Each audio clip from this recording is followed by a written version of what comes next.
guys, welcome back to Tantalizing Test Buds. Thank you for always supporting and giving me feedback on all my videos. I'm so thankful to all of you and excited to bring you the special 100th video of Crème Brulee. Crème Brulee is one of the classic French desserts and the oldest one, ranging from 1691. Heavenly dessert contains rich custard base at the bottom and hard caramelized sugar layer on top. That's what makes it special. So let's enjoy the most delicious and creamiest desserts of all. Some of you must be wondering why I've not posted my video, because I'm on a holiday in USA in the beautiful city of Colorado, and I wanted to get you some special 100th video which is made by my niece Amruta. Hi Amruta. Hello everyone. So Amruta's giving us a special 100th video of Crème Brulee. Yes, so creme brulee is a French dessert that goes all the way back to the 17th century, otherwise is known as burnt cream because it's topped with a beautiful caramelized casing over the top of the custard that we'll be making. So we're gonna get into the ingredients and get making the creme brulee. So for the creme brulee, all you'll be needing is 4 easy ingredients. So we'll be using 1 teaspoon of vanilla extract, 1/3 cup of white cane sugar, 4 egg yolks, and 2 cups of heavy whipping cream. Also in the back here, we just have some water boiling as we'll need it later for the water bath for our creme brulee to cook. Start by preheating the oven by 160 degrees Celsius and 325 degree Fahrenheit. Begin the process. What are we going to do now, Amruta? All right, so first we're gonna start by adding in our heavy cream into a saucepan. It's not on yet. We're just gonna add in the cream. And next we're gonna go ahead and add in our vanilla extract. Okay. And we're gonna just give it a little stir.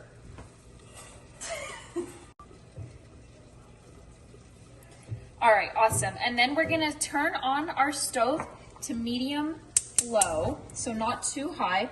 And we're just gonna get this to a simmer. Okay, that's cool.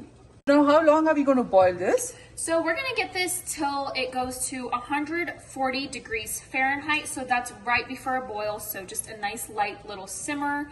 And we're just gonna make sure we keep stirring it in between so it evens out and the cream doesn't burn on the bottom. Oh. While our cream and vanilla extract is getting ready at the back, we can start preparing with our egg yolks and sugar. So Amruta, what are we going to do now? So we're just gonna combine our sugar into a bowl along with our egg yolks.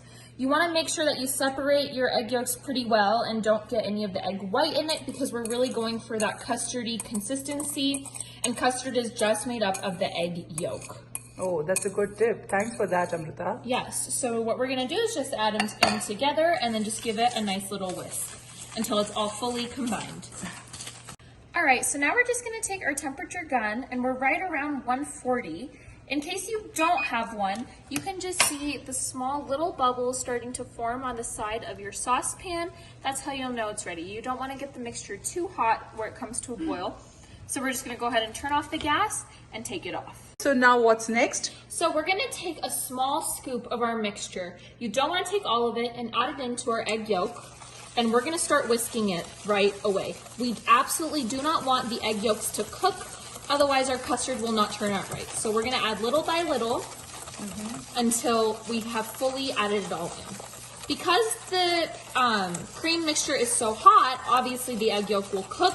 So again, you have to work very quickly. It's nice to have someone help you with this step so that at the end of it, you have a nice, well-combined custard mixture. Oh, that's a good tip again. Now the next step would be you're going to take the lighter and torch the bubbles out because we don't want these bubbles in our mixture. I love this process, Amruta. This really looks cool. We want to make sure that our custard comes out nice and solid rather than super airy because again, custard is pretty heavy. It's not a super light dessert. Step is we're going to strain this mixture. And why is that so, Amruta? So just in case any of the egg yolk did end up cooking, we're going to give it a nice little strain back into our saucepan. It doesn't really matter what you strain the mixture into. It also just makes sure you don't get any eggshells in case when you were cracking your eggs, you got any, or just any sugar granules or anything that didn't combine in. So here we go. And it looks like we actually did a great job. We didn't have anything other than just some bubbles left in there. Oh yes, that's really great. So what we're gonna do now is we're gonna start filling our custard into our ramekins. Ramekins are basically ceramic little dishes. You can just use glass bowls if you have any, or just your regular bowls that are oven safe. How we prepared this dish, however, is that we took a pretty deep baking dish so that we were able to fit our ramekins in, and underneath them we put in a towel because we will be putting in our boiling water beneath this so that our custard can cook internally. So now that we have all the ramekins filled, we're gonna go ahead and torch them one more time with our lighter just so we can get out any remaining bubbles that we have left so that our mixture again is nice and solid. We are going to prepare a water bath. I've just removed one out and the water is really boiling hot, so just be careful. And we'll start pouring the hot water over the towel here.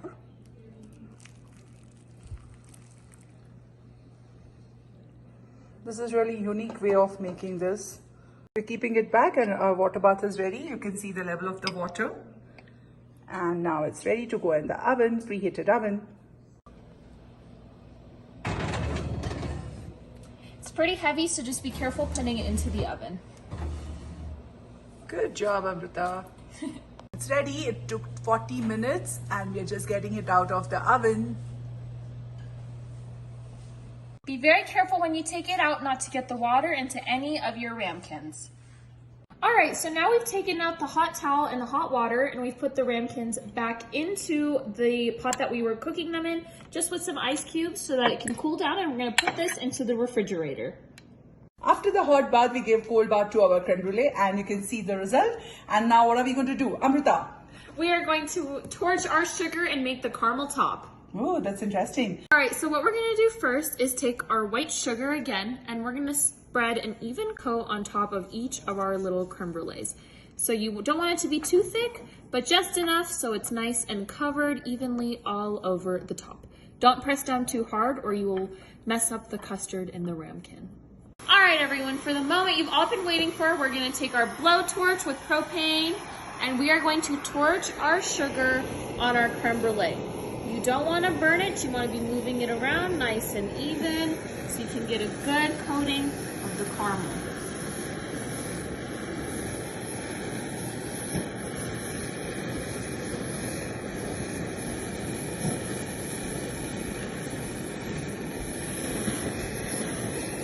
Slowly getting caramelized now, as you can see.